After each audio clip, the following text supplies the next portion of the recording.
కూడా ప్రభు నామంలో వందనాలు చెల్లింటూ ఉన్నాను. మరి వాయిస్ వినిపిస్తుంది కదా మీకు అందరికీ? వినిపిస్తుందన్న. మరి ఈ సమయంలో మనము ఈ యొక్క బైబిల్ స్టడీలో యోహాను పత్రిక మొదటి పత్రిక 4వ అధ్యాయంలో వచ్చి ఉన్నాం. పోయిన వారం మనము ఆ 4వ అధ్యాయంలో మొదటి 3 వచనాలను ధ్యానం చేసుకున్నాం. మరి ఈ దినాన 29వ భాగంగా మరి 4, 5, 6 వచనాలు 4, 5, 6 వచనాలు 4వ అధ్యాయంలో 4, 5, 6 వచనాలు చదువుకొని అందులో ఉన్నటువంటి సత్యాలను మనం ధ్యానం చేసుకుందాం. మరి బైబిల్ ఉన్నవారు ఒకరు చదవాలని ప్రభు పేరట మీకు మనం చేస్తున్నాం. చిన్నపిల్లలారా మీరు దేవుని సంబంధులు, మీరు దేవుని సంబంధులు. మీలో ఉన్నవాడు లోకంలో ఉన్నవాని కంటే గొప్పవాడు గనుక మీరు వారిని జయించి ఉన్నారు. ఇది 4వ వచనం. 5వ వచనం, వారు లోక సంబంధులు గనుక లోక సంబంధులైనట్టు మాట్లాడుదు. లోకము వారి మాట వినును. ఇది 5వ వచనం. 6వ వచనం, మనము దేవుని సంబంధులము, దేవుని ఎరిగిన వాడు మన మాట వినును. దేవుని సంబంధి కానివాడు మన మాట వినడు. ఇందువలన మనము సత్య స్వరూపమైన ఆత్మ ఏదో భ్రమపరచు ఆత్మ ఏదో తెలుసుకొనుచున్నాము. దేవుడు ఈ మాటలను దీవించి ఆశీర్వదించలాగున చిన్న ప్రార్థన చేసుకుందాం. ప్రేమగల మా తండ్రి, కృపగలిగిన దేవ, యేసుక్రీస్తు ప్రభువా, మీకే స్తుతులు స్తోత్రాలయ్యా, వందనాలు చెల్లించుకుంటున్నాం. పరిశుద్ధుడు పరమాత్ముడైనటువంటి యేసుక్రీస్తు ప్రభువా, మీకు వందనాలయ్యా, స్తోత్రాలు చెల్లించుకుంటున్నాం. మా జీవితాల్లో మరొక బైబిల్ స్టడీ దినాన్ని మాకు దయచేసినారు ప్రభువా, మీకు స్తోత్రాలు వందనాలు చెల్లించుకుంటున్నాం. మరి నాయన, ఈ యొక్క బైబిల్ స్టడీలో జాయిన్ అయినటువంటి బిడ్డలందరినీ బట్టి మీకు స్తుతులు స్తోత్రాలయ్యా, వందనాలు. మరి ఇంకా చేరాలని ఆశపడిన వారిని కూడా చేర్చండి. అలాగిన తండ్రి, అవకాశం ఉండి కూడా నిర్లక్ష్యం చేసే వారిని మీరే జ్ఞాపకం చేసుకొని మరొకసారి వారికి ఇలాంటి సమయాన్ని దయచేయమని మీకు మనం చేసుకుంటున్నాం. మీ సత్యవాక్యం తండ్రి, మీ పరిశుద్ధమైన వాక్యం ప్రభు, వాక్యమై ఉన్న దేవా, మీకు స్తోత్రాలు వందనాలు చెల్లించుకుంటున్నాం. బలహీనుని నిష్ప్రయోజకుడైనటువంటి నన్ను కూడా మీ ప్రభులో జ్ఞాపకం చేసుకొని మీ పునరుద్ధాన శక్తిని బట్టి, మీ ఆత్మ నింపుదలను బట్టి మీ వాక్యం ప్రకటన చేయడానికి నాకు సహాయం చేయండి. పరిశుద్ధాత్మ దేవుడుగా మాతో ఉండండి, మాలో ఉండండి, మా మధ్యన ఉండండి, మమ్మల్ని నడిపించండి. ప్రతి మాట కూడా అయ్యా మాకు అర్థమయ్యేటట్టు మీరు బోధించాలని, మా బోధకుడుగా మీరు మా ముందుకు నడిపించమని మీకు మనం చేసుకుంటాం. ఆటంకపరిచే ప్రతి అంధకార శక్తులను, సాతాను శోధన నజరేయుడైన యేసు నామములో త్వరపరచండి. మీ నామానికి మహిమ, ఘనత, ప్రభావాలు ఆరోపించుకోండి. యేసు క్రీస్తు పరిశుద్ధమైన నామంలో స్తుతించి ప్రార్థిస్తున్నాము పరమ తండ్రి, ఆమేన్. ఇలా ఈ సమయంలో మనం అన్నట్లయితే ఈ 3 వచనాల్లో ఉన్నటువంటి చాలా విషయాలను మనం గుర్తు చేసుకున్నప్పుడు ఈ వాక్యం విన్న వారందరిలో కూడా ఒక మంచి ధైర్యం వస్తుంది. మంచి విధంగా చెప్పాలంటే నిబ్బరమైన మనసు వస్తుంది. విశ్వాస జీవితంలో మేము బలపడాలి అన్నటువంటి ఆశ కలిగిస్తుంది ఈ 3 వచనాలలో మనం చూసినట్లయితే. కాబట్టి ఈ 3 వచనాలను శ్రద్ధగా విన్నామని ప్రభు పేరట మీకు మనవి చేస్తున్నాను. ఎందుకంటే ఇటువంటి అవకాశం లేని వారు చాలా మంది ఉన్నారు. వారు అలా అవకాశం లేక వారికి ఉన్నటువంటి పరిస్థితులను బట్టి వారికి దొరకనటువంటి ఈ అమూల్యమైనటువంటి పరిశుద్ధమైన వాక్కులు మనం వినిపించబడేటప్పుడు మనం ఎంత ధన్యులము. కాబట్టి జ్ఞాపకం చేసుకోవాలని ప్రభు పేరట మీకు మనవి చేస్తున్నాం. ఇప్పుడు 4వ వచనాన్ని ధ్యానం చేస్తున్నాం. పిల్లలు అక్కడ మనం చూసినట్లయితే చిన్న పిల్లలారా అంటున్నాడు. అంటే ఈ యోహాను భక్తుడు ఆయా విశ్వాసులను 3 భాగాలుగా విభజించాడని మనం మొదట్లోనే ధ్యానం చేసుకున్నాం. ఏమిటవి? చిన్న పిల్లలని, యవనస్తులని, తండ్రులారా అని 3 భాగాలుగా విభజించినాడు. ఇవన్నీ కూడా పోయినసారి మనం ధ్యానం చేసుకున్నాం కనుక ఇప్పుడు మరలా సమయం వృధా కాకూడదు. అందుకని చిన్న పిల్లలారా అంటే నూతనంగా ప్రభువుని ఎరిగిన వారిని ఆయన అలా సంబోధించినాడు. చిన్న పిల్లలు అనగా అంటే మిగిలిన వాళ్ళకి అవసరం లేదని కాదు, కానీ అంటే వీరు ఎక్కువగా ఇంకా ప్రభువులు స్థిరపడకుండా బలపడకుండా ఉన్నారు కనుక వారిని చిన్న పిల్లలుగానే ట్రీట్ చేస్తున్నారు. ఎందుకని అంటే వారు ఎక్కువగా మరి సాతానుడు వారిని మరలా తన లోనికి తీసుకోవాలని అతడు ఆలోచన చేస్తూ ప్రయత్నం కూడా చేస్తా ఉంటాడు. ఎందుకని నూతనంగా ప్రభువుని ఎరిగిన వారు కనుక. కాబట్టి వారి కొరకై ప్రత్యేకంగా ఈ 4, 5, 6 వచనాలను యోహాను భక్తుడు సెలవిస్తున్నాడు. అందుకని మొదట్లోనే అంటున్నాడు చిన్న పిల్లలారా అన్నటువంటి మాటను ఆయన సంబోధిస్తూ ఇప్పుడు ఏం చెప్తున్నాడో చూడండి పిల్లరా. ఏమంటున్నాడు? ఏమంటున్నాడు? మీరు దేవుని దేవుని సంబంధులు. ఎంత బాగా చెప్తున్నారు చూడండి. ఎందుకని ఆయన చిన్నపిల్లలని సంబోధించటమే కాకుండా మీరు దేవుని సంబంధులు అంటూ ఉన్నారు అని అంటే ఏమిటి దీని అర్థము అని అంటే మీరు ప్రభువుని ఎరిగారు కాబట్టి ఇక మీరు ప్రభు సంబంధులు, ప్రభు బిడ్డలు, ప్రభు పిల్లలు. అందుకని మీరు ఈ విషయాన్ని మర్చిపోకూడదు అని దేవుని బిడ్డలైనటువంటి వారందరినీ కూడా యోహాను భక్తుడు పలకరిస్తూ ఉన్నాడు. మీరు దేవుని సంబంధులు అని. ఎందుకనేనంటే ఒక మాట మనం గుర్తు చేసుకోవచ్చు. ఈ యోహాను భక్తుడే సువార్తలో మొదటి అధ్యాయము, యోహాను సువార్త మొదటి అధ్యాయం 12వ వచనంలో చాలా స్పష్టంగా తెలియజేస్తున్నాడు. మనము ప్రభువుని నమ్ముకున్నాం కాబట్టి మనకు ఎవరివి అని మనం చూస్తే మొదటి అధ్యాయము 12వ వచనం దయచేసి చూసుకుందామండి. అక్కడ మనం చూసినట్లయితే ఏమనన్నాడు అంటే ఆయనను తన్ను ఎందరూ అంగీకరించెదరో కదా, ఎందరూ అంగీకరించెదరో వారందరూ దేవుని పిల్లలు అధికారం ఇవ్వబడు కదండి. ఉందా లేదా మాట మనం చూసినప్పుడు ఎందరూ అంగీకరించరో తన్ను ఎందరూ అంగీకరించెదరో వారందరికీ అధికారం ఇచ్చాడంటే అనగా తన నామమునందు విశ్వాసం ఉంచు వారికి దేవుని పిల్లలగుట. విశ్వాసం ఇచ్చిన వారందరికీ ఏమిచ్చినాడు ఆయన? దేవుని పిల్లల అధికారం అనుగ్రహించెను కదా. అంటే అప్పుడు చెప్పండి, ఇప్పుడు యోహాను భక్తుడు అక్కడ సువార్తలు అలా చెప్పాడు, ఇక్కడికి వచ్చేటప్పుడు చెప్తున్నాడు కదా, మనము లేక మీరు ఏమై ఉన్నారు? దేవుని సంబంధులై ఉన్నారని తెలియజేస్తున్నారు. కాబట్టి ఈ అధికారం వలన మనము దేవుని పిల్లలమైన, మనము దేవుని సంబంధులమైన కదండి. ఒకప్పుడు సాతాను యొక్క మరి బంధకాల్లో చిక్కుకుని ఉన్నాము. అపవాది ఎన్నో విధాలుగా మనల్ని నానా విధాలైనటువంటి పరిస్థితుల్లో మనం తీసుకుని వెళ్తూ ఉన్నాడు. అప్పటికి మనం నిజ దేవుని ఎరగని స్థితిలో ఉన్నాము. ఎప్పుడైతే మనము యేసయ్యను అంగీకరించినామో కదండి, అంగీకరించుట అనేది చాలా గొప్ప విషయం అండి. అది అందరికీ రాదు. అంగీకరించినట్లే చెప్తారు, కానీ యేసయ్య అంటే గొప్ప దేవుడే, మంచి దేవుడే అని ఆ విషయాలే అంగీకరిస్తారు, కానీ హృదయమార మనస్ఫూర్తిగా కదండి ఆయన్ని అంగీకరించడం అనేది చాలా గొప్ప విషయం. అందుకనే పౌలు భక్తుడు రోమీయులకు రాసిన పత్రికలో ఏమంటాడు అంటే యేసు ప్రభువని తన నోటితో ఒప్పుకొని దేవుడు ఆయనను మృతుల్లో నుండి లేపినాడని ఎవరైతే విశ్వసిస్తారో వారికి రక్షణ కదా. మనం 9వ అధ్యాయంలో చూస్తాం పిల్లల. కాబట్టి జ్ఞాపకం చేసుకున్నాము ఏమిటి అంటే యేసు ప్రభువుని నోటితో ఒప్పుకోవాలి, అది బహిరంగము.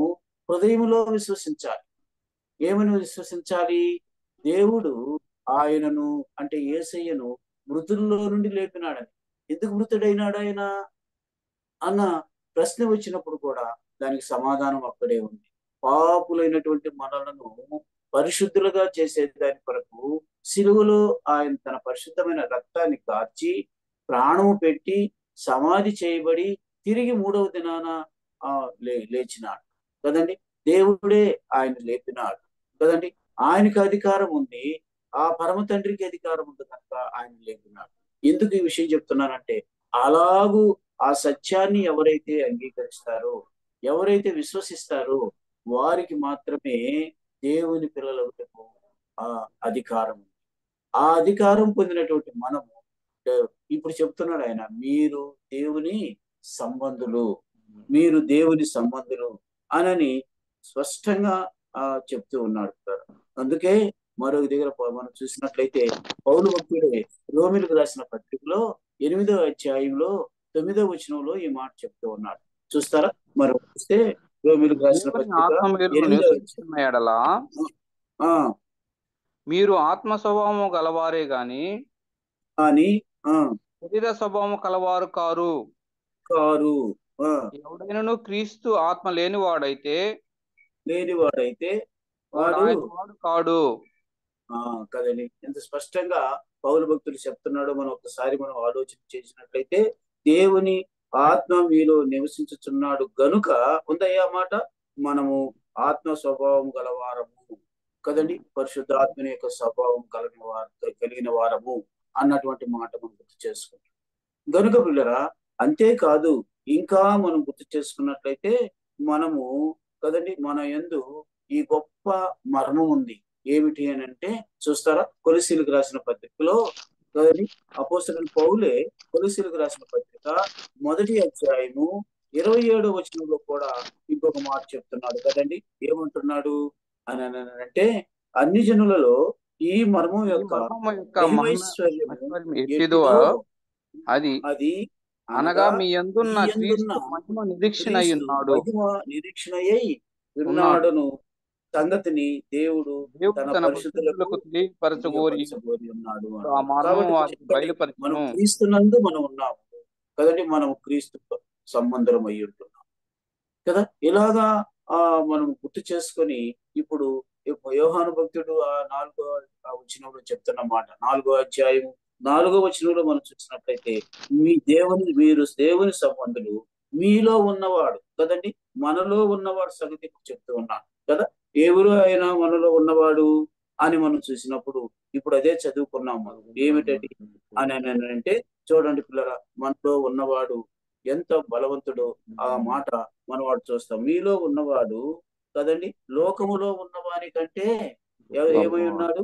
గొప్పవాడు. గొప్పవాడు. కాబట్టి ఈ విషయాన్ని మనం గుర్తు చేసుకోవాల్సిన వారంగా ఉంటుంది. అలాగా గుర్తు చేసుకున్నప్పుడు చూడండి పిల్లలు, 14వ అధ్యాయంలో, యోహాను సువార్త 14వ అధ్యాయంలో ఈ విషయాన్ని యేసయ్యే చెప్తున్నాడు. ఏమని చెప్తున్నాడో చూడండి పిల్లరా, 14వ అధ్యాయము 20వ వచనంలో మనం గుర్తు చేసుకున్నట్లయితే, ఎందుకు ఈ విషయాలన్నీ మీకు తెలియజేస్తున్నాను అని అంటే, ఏదోలే మనము అందరిలాగా ఉన్నామని కాదు, లోకములో ఉన్నటువంటి అందరికీ కన్నా కూడా మనం ఎంత బలవంతులమో అన్న విషయాన్ని ఇక్కడ మనం తెలుసుకోవాల్సిన వారం ఉంటున్నాం. 14వ అధ్యాయము 20వ వచనం చదువుకున్నాం. నా ఆజ్ఞలను అంగీకరించి ఆ ఆ వాటిని గైకొను వాడే నన్ను ప్రేమించువాడు. ప్రేమించువాడు ఇంకా నన్ను ప్రేమించువాడు నా తండ్రి వలన ప్రేమింపబడును. ఆ నేనును వానిని ప్రేమించి వానికి నన్ను కనపరుచుకుందునని చెప్పెను. ఎక్కడ చదువుతున్నాడు? చదువుతున్నావయ్యా? 20వ వచనం, 20వ వచనం 14వ నేను నా తండ్రి యందును. అదేంటి మనం చూసినట్లయితే, నేను నా తండ్రి యందున్నాను కదండి, మీరు నా మీరు నా యందును యందున్నారు, నేను మీ నేను మీ యందును యందును ఉన్నామని ఉన్నానని ఆ ఆ దినమున దినమున మీరు మీరు ఎరుగుదురు. ఎరుగుదురు. చూసారా? ఇప్పుడు ఎంత సీక్వెన్స్ గా చెప్తున్నాడు చూడండి ప్రభు. ఏమంటున్నాడు అంటే, నేను నా తండ్రి యందున్నాను కదండి, నేను ఇప్పుడు నేను తండ్రి స్వరూపమే, తండ్రి నాలో ఉన్నాడు, నేను తండ్రిలో ఉన్నాను. అదే కదా కింద ఏమవుతుంది ఏమంటే, మరి అది చెప్పి, మీరు నా యందును నేను మీ యందును ఉన్నాము. దేవుని సంబంధాలకు ఉన్నటువంటి ఈ గొప్ప ఆధిక్యత మనం గుర్తు చేసుకోవాలి. ఊరికే లేము మనం.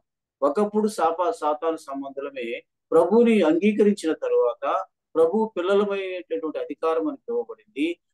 అదే కాకుండా పిల్లరా, మనం ఇప్పుడు ఆ ప్రభువులో ఉన్నాము, ప్రభు మన యందు ఉన్నాడు, ఆయన మనలో ఉన్నాడన్న సంగతిని మనం గుర్తు చేసుకోవాల్సిన వారము. ఎందుకనంటే, ఇంత ధైర్యము మనకు దేవుడు మనకు అనుగ్రహిస్తూ ఉన్నాడు. ఎందుకనంటే, మనం ఒంటరిగా లేము అన్న విషయాన్ని మనం గుర్తు చేసుకోవాల్సిన వారం ఉన్నాం. అందుకనే ఈ సమయంలో మనం చూసినట్లయితే, మనలో ఉన్నవాడు లోకములో ఉన్నవాని కంటే గొప్పవాడు కదండి. ఆయన జయశీలుడు, మరణమును, పాతాళమును, సాతానును, సమాధిని జయించినటువంటి జయశీలుడైన అలాంటి జయశీలుడు మనలో ఉన్నాడు. ఈ మాట బాగా అర్థం చేసుకోండి పిల్లరా. ఆ 20వ వచనం మనం గుర్తు చేసుకున్నట్లయితే ఏమంటున్నాడు అనంటే, నేను నా తండ్రి యందును, మీరు నా యందును, నేను మీ యందును ఉన్నామని మీరు ఆ దినాన్ని ఎరగతారు. ఇప్పుడు వరకు తెలియని పరిస్థితి ఇది, రహస్యం ఇది, మర్మం ఇది. అయినా కూడా నేను చెప్తున్నాను, ఆ దినాన తేట తెల్లమవుతాయి. ఎప్పుడు? ప్రభు దినాన కదా.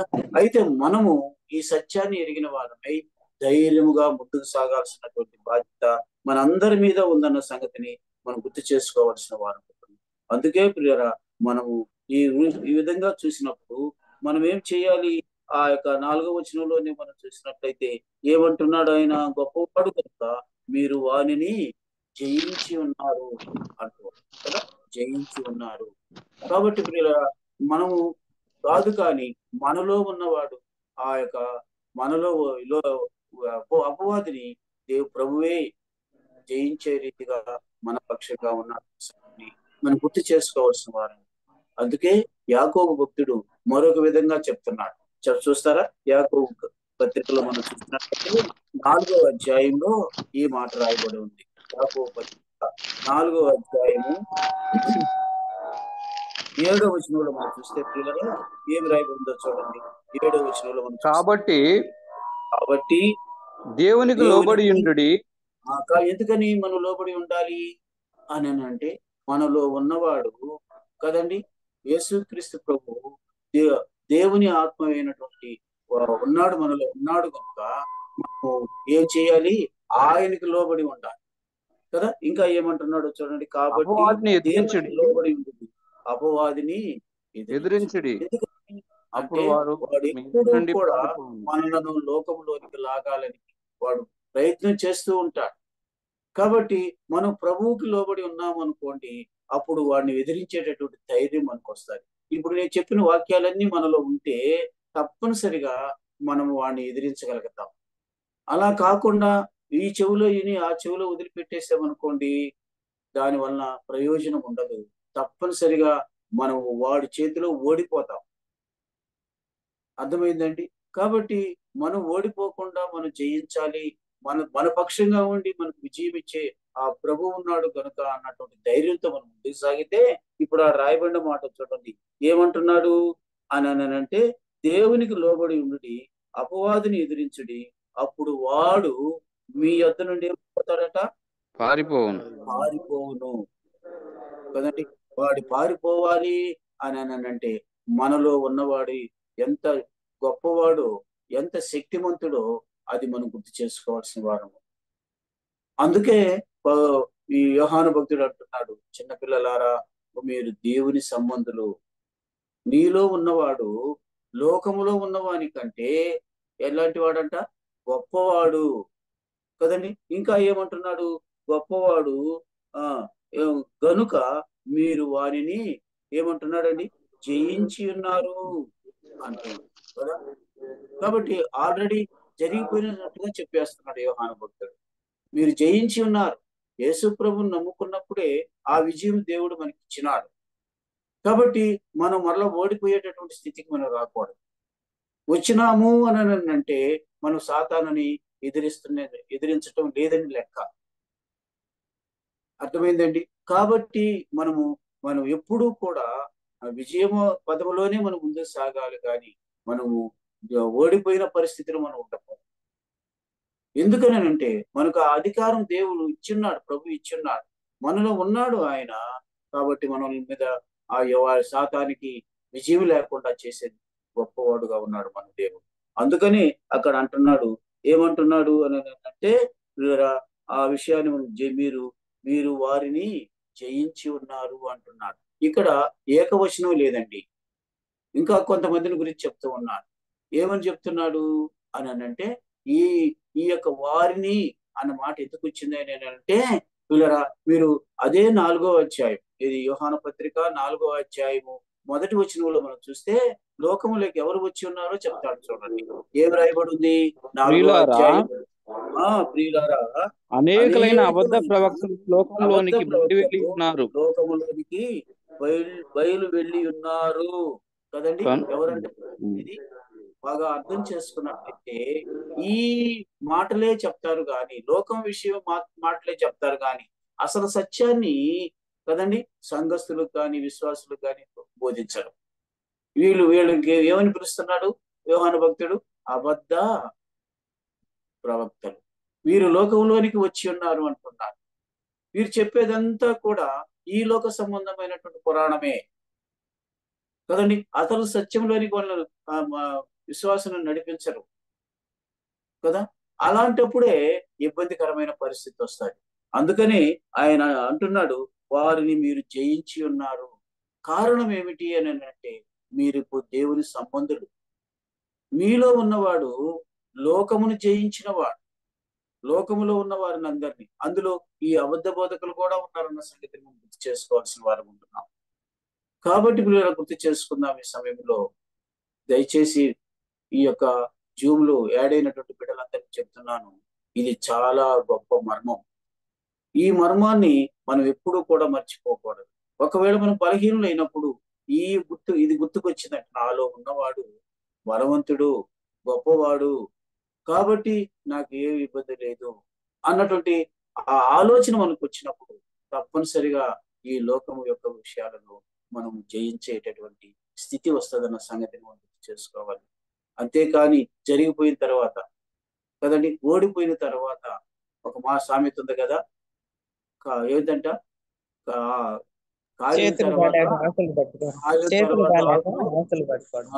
చేతులు గాలిన తర్వాత ఆకులు పట్టుకుంటున్నట్టుగా ఉంటుంది కదా. అలా ఉండకూడదు కదా. ముందుగానే ఎదిరించాలి వాడు.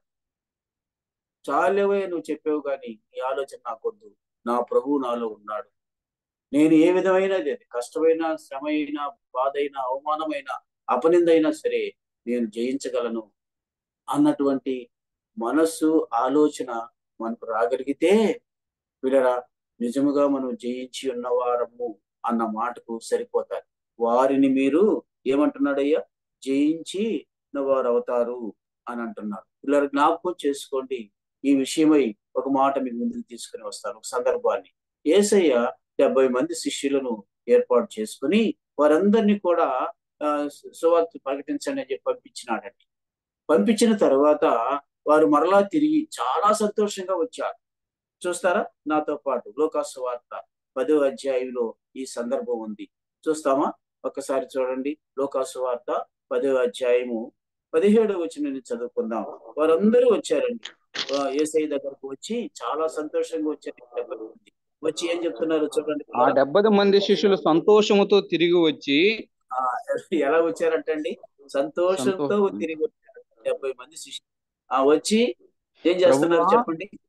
ప్రభువా, దయ్యములు కూడా నీ నామం వలన మాకు లోబడుచున్నామని చెప్పగా, దయ్యములు కూడా మీ నామం వలన మాకు లోబడ్డాయి ఇంకా అని చెప్పగా, ఆయన సాతాను మెరుపు వలె ఆకాశము నుండి పడుట చూచి తిని, ఇదిగో పాములను తేళ్లను తొక్కుటకును శత్రువు బలవంతటి మీద మీకు అధికారం అనుగ్రహించి ఉన్నాను, ఏది మీకు ఎంత మాత్రమును హాని చేయదు. చూడండి, మళ్ళీ ధైర్యపరుస్తున్నాడు కదా యేసయ్య. ఆ శిష్యులందరికీ కూడా ధైర్యపరుస్తున్నాడు. అయ్యా ఇలా జరిగిందని వివరిస్తే ఆయన అన్నాడు, ఒక మాట అన్నాడు చూసారా? సాతాను ఆకాశం నుండి, చూసారా ఆ మాట చదువుదాం 18వ వచనం. సాతాను మెరుపు వలె ఆకాశం నుండి పడుట చూచి తిని కదా. మెరుపు వల్ల పడ్డవాడు ఊరికే ఉండడు, ఏం చేస్తాడు? ఇదిగో పాములను తేళ్లను తొక్కుటకును అధికారం ఇచ్చినారు కదా, మీకు అధికారము అనుగ్రహించి ఉన్నాను, ఏది మీకు ఎంత మాత్రం హాని చేయదు. దేవుని బిడ్డలు ఎలాగో ఊపుతాడో చూడండి.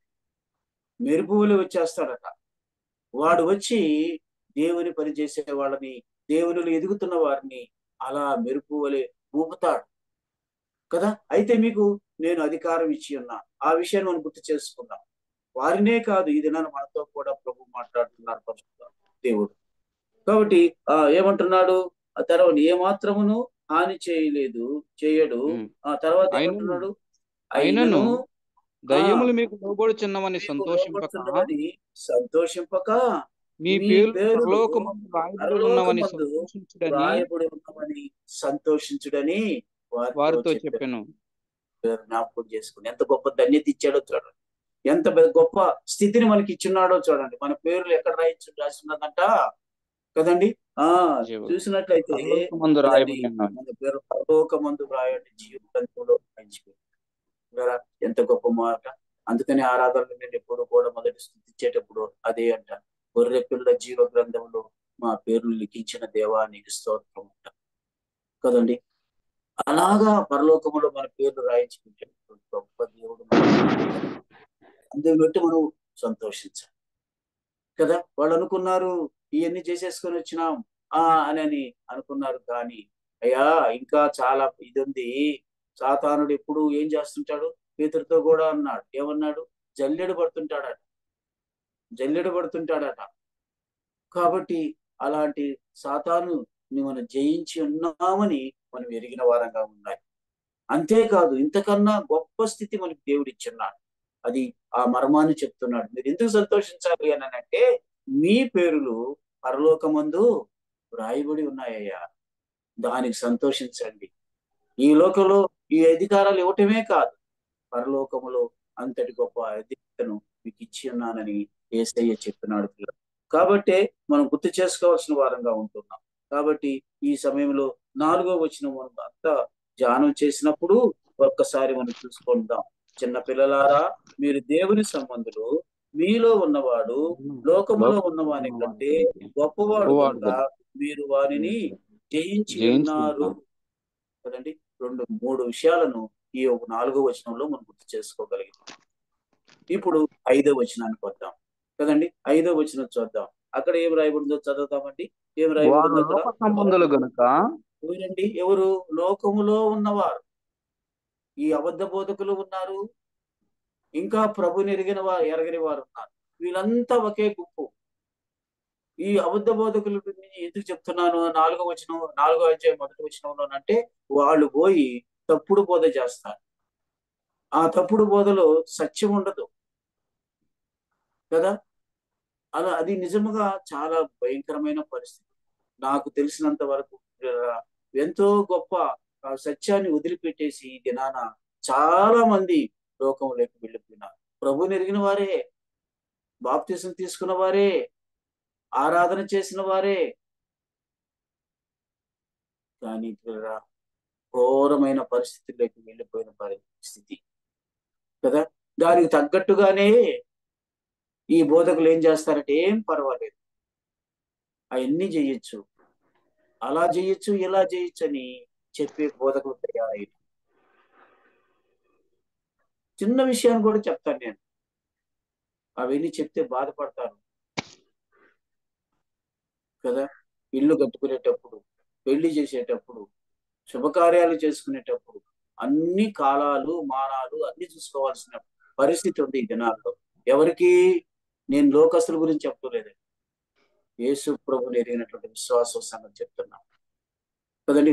దేవుని సంబంధులను చెప్పుకునే వారి సంగతి చెప్తున్నాను నేను విమర్శించటం లేదండి, కేవలం చెప్తున్నా. ఎంతగా ఈ లోకం యొక్క బోధలు ఉన్నాయో ఒకసారి ఆలోచన చేయండి. దాని గురించి, బోధల గురించి కూడా ఒక దగ్గర ఉంది ఆ వచనం. కాబట్టి ఆలోచన చేయాలని ప్రభు పేరట మీకు మనవి చేస్తున్నాను. చూడండి, ఇప్పుడు 5వ వచనానికి వచ్చినప్పుడు ఏం జరుగుతూ ఉందండి చూస్తే, లోక వారు సంబంధులు గనుక లోక సంబంధులు గనుక ఏమున్నాయంట? సంబంధులైనట్టు మాట్లాడుదురు. ఎట మాట్లాడతారంట వారు? లోక సంబంధులైనట్టుగా. అది చేయకూడదంటే ఇది చేయకూడదంటే, అలా ఉండాలంటే ఇలా ఉండాలంటే అని అన్నటువంటి ఈ లోక సంబంధమైనటువంటి వాటిని తీసుకొచ్చి దేవుని వాక్యానికి ముడిపెడతారు. దేవుని వాక్యానికి ముడిపెట్టినప్పుడు ఎంతగా ఇదైపోతారో, బలహీనులైపోతారో అన్నది వాళ్ళు గ్రహించరండి. వాళ్ళు గ్రహించరు. ఎందుకని? వాళ్ళు అలా చెప్పిన దాన్ని బట్టి విశ్వాసులు, చిన్నపిల్లలు అని మనం సంబోధించినాడు కదా, చిన్నపిల్లలు ఏమవుతారు? త్వరగా వాళ్ళు బలహీన పడిపోతారు కదండి. వాడికి సరైనటువంటి దేవునిలో స్థిరపడేటటువంటి దేవుని వాక్యం అందించకపోతే, అది కఠినమైనా సరే అందించకపోతే త్వరగా వారు కలిసిపోతారు. ఎవరిలో కలిసిపోతారు? ఎక్కడి నుంచి వచ్చారో అక్కడికి మళ్ళీ వెళ్ళిపోతారు. కాబట్టి కదండి, వారు లోక సంబంధులు. ఏమంటున్నాడయ్యా? వారు లోక సంబంధులు, లోకము లో ఆ ఏమంటున్నాడు? లోక సంబంధులైనట్టు సంబంధులు, మాట్లాడుదురు లోక సంబంధులైనట్టు మాట్లాడు కదా, లోక మాట్లాడుదురు సంబంధులైనట్టు వారు మాట్లాడతారు. అలా మాటలు మాట్లాడి కదండి, వారి ఇంకొక చాలా దగ్గర చెప్తే కపట బోధకులు అని కూడా ఒక మాట అంటాడు. కాబట్టి ఈ విషయాలను మనం గుర్తు చేసుకోవాల్సిన వారు ఉంటున్నాం. ఎందుకనంటే పిల్లరా, యేసయ్య ఒక ఉపమానాన్ని చెప్పినాడు. యేసయ్య. ఆ ఉపమానాన్ని కానీ మనం అర్థం చేసుకోగలిగితే నిజముగా మనం ఎంత మోసపోతున్నామో అని అనిపిస్తాయి. ఎంత మోసపోతున్నామో అనేది అనిపిస్తాయి. ఈ సహోదరుడా, సహోదరి, ఆలోచన చేయి. చూస్తారా? నాతో పాటు యేసయ్య చెప్పిన ఉపమానం చూడండి పిల్లరా. లోకాసు వార్త 16 అధ్యాయంలో మనం చూస్తే అక్కడ చూడండి పిల్లరా, అక్కడ ఒక గృహ నిర్వాహకుని గురించి చెప్తూ ఉన్నాడు. చూస్తే అక్కడ చూడండి పిల్లరా, ఏం రాయబడుతుందో మొదటి వచనం నుంచి చదువుకుందాం. 16 అధ్యాయము మొదటి వచనం నుంచి. మరియు ఆయన తన శిష్యులతో ఇట్లా నేను ఒక ధనవంతుని యొద్ద ఒక గృహ నిర్వాహకుడు ఉండెను. మేనేజర్ ఉన్నాడు అన్నమాట. అన్ని చూసుకునే ఒక వ్యక్తి ఉన్నాడు. గృహ నిర్వాహకుడు అంటే A to Z అతడే చూసుకుంటాడు. అలాంటి వాడు ఉన్నాడు. వాడు అతని ఆస్తిని పాడు చేయుచున్నాడని అతని యొద్ద వాని నేరం మోపబడగా, ధనవంతుడి దగ్గర ఉండి ఈ మేనేజర్ గా ఉన్నాడు. మొత్తం ఇతనే చూసుకుంటున్నాడు. ఇతడు చేసినటువంటి ఆ పనికి మాలిన పని ఆయనకు యజమానికి తెలిసిపోయింది. ఏమి చేసినాడయ్యా? ఇప్పుడు వాడు అతని ఆస్తిని పిలిపించి వాడిని దగ్గరికి పిలిచినాడు. అరే ఇట్రారా, నీతో పని ఉందని పిలిచినాడు. పిలిచిన తర్వాత ఏమంటున్నాడు? ఈ మాట ఏమిటి? నీ గృహ నిర్వాహకత్వం లెక్క అప్పగించుము. వినుచున్న ఈ మాట ఏమిటి? నీ గృహ నిర్వాహకత్వపు లెక్క అప్పగించుము అన్నాడు. మేనేజరు కదా, నువ్వు అన్ని చూస్తున్నావు, మరి లెక్కలు పొరపాటు వచ్చినాయి, మరి ఒకసారి ఆ లెక్కలన్నీ నాకు చెప్పు అని అన్నాడు కదండి. అప్పుడు ఏం చేసినాడు? అప్పగించమని నీవు ఇక మీదట గృహ నిర్వాహకుడువై వల్ల కాదని నిర్వాహకుడువై కదండి ఉండవల్ల కాదని వానితో చెప్పాను. ఆ పోస్ట్ నుంచి తీసిపడేసేసినాడు కదండి. ఆ తర్వాత గృహ నిర్వాహకుడు తనలో తాను ఆలోచించుకున్నాడు. లోకస్తులు ఎలా ఉంటారో చూడండి పిల్లరా, ఒకసారి ఆలోచించండి. అందుకే ఈ ఉపమానం అప్పుడే చెప్పాడు యేసు. ఏమంటున్నాడయ్యా? ఇప్పుడు వాడు తను తాను ఆలోచన చేసుకుని, నా యజమానుడు ఈ గృహ నిర్వాహకత్వపు పనిలో నుండి నన్ను తీసిపోయాను కనుక నేను ఏమి చేతును? భిక్షమెత్తలేను, సిగ్గుపడుచున్నాను, అడకదినలేను. చూడండి ఇతడు ఎలా ఆలోచిస్తున్నాడో. కాబట్టి ఏం చేస్తాను అని నన్ను ఈ గృహ నిర్వాహకత్వ పని నుండి తొలగించినప్పుడు వారు నన్ను తమ ఇళ్ళలోనికి చేర్చుకున్నట్లు ఏమి చేయవలనో నాకు తెలియననుకొని తన యజమాని రుణస్తుల్లో ఒక్కొక్కరిని పిలిపించి, కదండి ధనవంతుడి దగ్గర నుంచి వాళ్ళకి అప్పు ఇచ్చాడు కదండి. ఆ అప్పు తీసుకున్న వాళ్ళని పిలుచుకున్నాడు. పిలుచుకొని ఏం చేస్తున్నాడు చూడండి. నీవు నా యజమానికి ఎంత అచ్చి ఉన్నావని మొదటి వాడిని అడిగాను. వాడు అన్నాడు 100 మణుగులు నూనె అని చెప్పగా, కదా చూడండి ఏం అప్పు తీసుకొచ్చినాడంట? యజమానుడిదే, ధనవంతుడిదే, ఈ గృహ నిర్వాహకుడిగా ఉండి వాడికి అప్పిచ్చినాడు కదండి. యజమాని లెక్క అది. అడిగినాడు. మరలా అడిగితే 100 మణుగుల నూనె నేను తీసుకున్నానయ్యా అప్పు అని అన్నాడు. ఏమంటున్నాడు? ఆ చీటీ తీసుకురా. చీటీ తీసుకుని త్వరగా కూర్చుండి కూర్చొని దాన్ని ఎంతకు మణుగులని రాసుకున్నామని వానితో చెప్పాను. 50కి 50 తగ్గించేసినట్టే. ఈయనదేం పోయా కదా. ఎంత ఘోరమైన ఈ లోకస్తుల్లో ఉండేటటువంటి ఆలోచనలు ఎలా ఉంటాయో కదండి. అబ్బా వాడు ఇంకా ఏముంది, 50కి 50 తగ్గిపోయిందని ఆనందంగా ఆ చీటీలో మార్చేసేసి మరలా ఇంకొకటి పిలిచాడు. తరువాత వాడు నువ్వెంత తీసుకున్నావురా తర్వాత వాడు అని నీవు అడిగాడు. ఎంత ఇచ్చి ఉన్నావని మరొకరిని అడుగగా అడుగగా వాడు వాడన్నాడు 100 తూముల 100 తూముల గోధుమలని చెప్పినప్పుడు చెప్పినప్పుడు వానితో వానితో నీవు నీవు నీ ఈ చీటీ తీసుకొని తీసుకుని 80 తూములని ఆ, రాసుకున్నామని చెప్పాను. 20 తగ్గించేసినాడు అక్కడ. అక్కడేమో 50 100కి 50 చేసేసినాడు. ఇక్కడ 100కి 80 చేసేసినాడు. 20 మణుకులు తగ్గించేసినాడు. తర్వాత ఆ అన్యాయస్తుడైన అన్యాయస్తుడైన ఆ గృహ నిర్వాహకుడు యుక్తిగా నడుచుకొనినని వాని యజమానుడు వాని యజమానుడు వారిని వాణ్ణి మెచ్చుకునేను మెచ్చుకొనెను. అంటాడు. ఎందుకని అంటే నువ్వు ఎంత తెలివిగలవాడురా కదా. ఎందుకంటే ఈ లోకస్తులు అలా ఒకరినొకరు మెచ్చుకుంటారు. యేసయ్య చెప్తున్నాడు, యథార్థంగా చెప్తున్నాడు ఇక్కడ. ఈ లోకస్తులు ఎలా ఉంటారు కదా. అదే మనం చూస్తున్నాం. ఏమని చెప్తున్నాడు? వారి మాటే వింటాడని అంటున్నాడు కదా. ఏమంటున్నాడండి?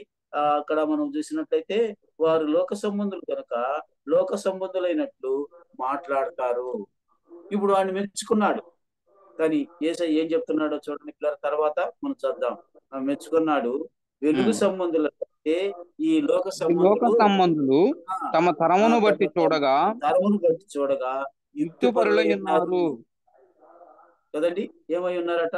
యుక్తిపరులై యుక్తిపరులై. ఉన్నారు ఉమ్. కదా. ఆ, బాగా ఆలోచన చేయండి. అది వారికి సరిపోతుంది, కానీ మనకు అది సరిపోదు కదా. అందుకని ఏమంటున్నాడు అని అంటే, అన్యాయపు సిరి వలన మీకు స్నేహితులను సంపాదించుకునండి. ఎందుకంటే ఆ ఎందుకనగా ఆ సిరి మిమ్మల్ని వదిలిపోవునప్పుడు వారు వారు నిత్యమైన నిత్యమైన నివాసములో నివాసములలో మిమ్మల్ని చేర్చుకుందరని కాబట్టి ఇక్కడ మీతో జ్ఞాపకం చెప్పుచున్నాను. చేసుకో. ఇంతగా ఈ లోకస్తుల గురించి యేసయ్య ఉపమానం చెప్పిన వాడుగా ఉంటున్నాడు తన శిష్యులతో. కాబట్టి ఇది మనం గ్రహించాలి కదా. అలా గ్రహించి మనం ముందుకు సాగాల్సిన వారంగా ఉంటూ ఉన్నాం. ఇంకో దగ్గర పౌలు భక్తుడు అంటాడు, తిమోతికి రాసిన 2వ పత్రిక కూడా మనం చూస్తే అక్కడ ఏమంటున్నాడో చూడండి పిల్లరా. ఈ యొక్క ఆ అబద్ధ బోధకులు లేకపోతే ఈ లోకస్తుల గురించి ఏం చెప్తున్నాడో చూడండి పిల్లరా. తిమోతికి రాసిన 2వ పత్రిక 4వ అధ్యాయము 3వ వచనంలో మనం చూస్తే అక్కడ రాయబడిన మాట చూడండి పిల్లరా. 4వ అధ్యాయము 3వ వచనంలో చూసినప్పుడు జనులు ఏదాన్ని ఇది చేస్తారంట? హిత బోధను కదండి సహింపక. మంచి బోధన సహించరు వీళ్ళు. ఈ లోకంలో ఉన్నటువంటి జనులు ఎవరైనా సరే. ఇప్పుడు చెప్తారు చూడండి, ఏం రాయబడింది అక్కడయ్యా? 4వ అధ్యాయము 3వ వచనం. ఎందుకనగా జనులు ఏం చేయటం లేదు? హిత బోధను అనగా హిత బోధ అంటే ఏంటి? విన్నది ఆరోగ్యకరమైన బోధను ఏం చేయటం లేదు వీళ్ళు సహింపక. ఏం చేస్తున్నారు? దురద చెవులు గలవారై తమ నాలుగు స్వకీయ దురాశలకు అనుకూలమైన బోధకులకు తమ కొరకు పోగు చేసుకుంటారు. తమ కొరకు పోగు చేసుకుంటారు. పిల్లల జ్ఞాపకం చేసుకోండి. మళ్ళా ఒకసారి ఆ వాక్యం చదవండి. ఏమి రాయబడిందో చూడండి. పేతురు హితబోధ, ఆరోగ్యకరమైనటువంటి బోధకు ఏం చేయరంట వీళ్ళు? సహించరు కదండి. సహింపక దురద చెవులు గలవారై కదండి తమ స్వకీయ దురాశలకు అనుకూలమైన బోధకులను తమ కొరకు పోగు చేసుకుంటారు. తిమోతికి రాస్తూ ఉన్నాడు పౌలు భక్తుడికి కదండి. అది వినపడలేదు. ఆలోచన చేస్తే ఇది మనం గ్రహించాల్సిన వారంగా ఉంటుంది కదా. ఇలాగా ఏం చేస్తున్నారు వీళ్ళు అంటే, ఈ రీతిగా వాళ్ళు తమకు కావలసిన వాళ్ళని, అబ్బే ఈయన పనికిరాడు, ఈయనైతేనే మనకు, కాబట్టి ఇది వద్దు, ఈ సంఘం వద్దు, ఆ సంఘం లేకపోదాం పాటి కదండి. ఈ మధ్య ఒక విషయం తెలిసింది నాకు. చిన్నప్పటి నుంచి ఆ ప్రభువులో ఎదిగాడు. ఒక విధంగా చెప్పాలంటే మా కుటుంబంలో బిడ్డగా ఉన్నాడు కదండి. ఆయా పరిస్థితులను బట్టి లోకంలోకి వెళ్ళిపోయాడు. వెళ్ళిపోయిన తర్వాత మరలా తిరిగి రావచ్చు కదా. ఇక్కడికి రాలా, వేరే దగ్గరికి వెళ్ళిపోయి అదే ఆనందం అనుకుంటున్నాను కదండి. ఆలోచన చెయ్యండి కదా. అవన్నీ విన్నప్పుడు చాలా బాధ వేస్తాయి. ఎందుకనేనంటే మన ముందర పెరిగిన వాళ్ళు, మన మన ఇదిలోనే ఉంటూ దేవుని వాక్యం తెలుసుకున్న వాళ్ళు, మేము పంపిస్తే దేవుని వాక్యం సంఘాల మధ్య చెప్పిన వాళ్ళు, వీళ్ళు మరలా ఇంకొక బోధకుడి దగ్గరకు పోయి అక్కడ కదండి ఆ ఏ ఏ బోధ వింటున్నారో మనకైతే తెలియదు కానీ కదా. వాళ్ళు సహింపరు. అందుకని అక్కడ రాయబడిన మాట చూసినట్లయితే ఏమి రాయబడి ఉందండి? ఆ ఎందుకనగా జనులు హితబోధను, ఆరోగ్యకరమైనటువంటి బోధను సహింపక దురద చెవులు గలవారై తమ స్వకీయ కదండి దురాశలకు అనుకూలమైనది బోధకులను అనుకూలమైన బోధకులను తమ కొరకు పోగు చేసుకుని ఏం చేసుకుంటున్నారండి? పోగు చేసుకుని ఉన్నారు అనే సంగతిని సత్యమును చెవినియక సత్యమును కల్పనా కథన వైపునకు తిరుగు కాలము వచ్చును. కదండి. ఇంకా ఏమంటున్నాడు? ఆ మాట మనం చూసినట్లయితే ఏమొస్తుందంట? సత్యమునకు చెవినీయక కల్పనా కథల వైపు తిరుగు కాలము కాలము వచ్చును. కదండి. ఇందాకనే చెప్పాను కదా, ఎలా ఉంటది ఈ లోకస్తుల పని అంటే ఇలాగా ఉంటది. కల్పనా కథలు చెప్పుకుంటూ కాలం గడిపేస్తా ఉంటారు. వారిని కదండి దేవుని రాకడకు సిద్ధపరిచే బిడ్డలు ఆ బోధకులుగా ఉండరు వీళ్ళు కదండి. ఎంతసేపటికి అది ఇది అలా చేసి ఇది చేయని వాళ్ళు కాలం గడుపుకుంటూ ఉంటారు. కానీ కదండి మనమందరము ప్రభు రాకడ కొరకు ఎదురు చూడాలి కదండి.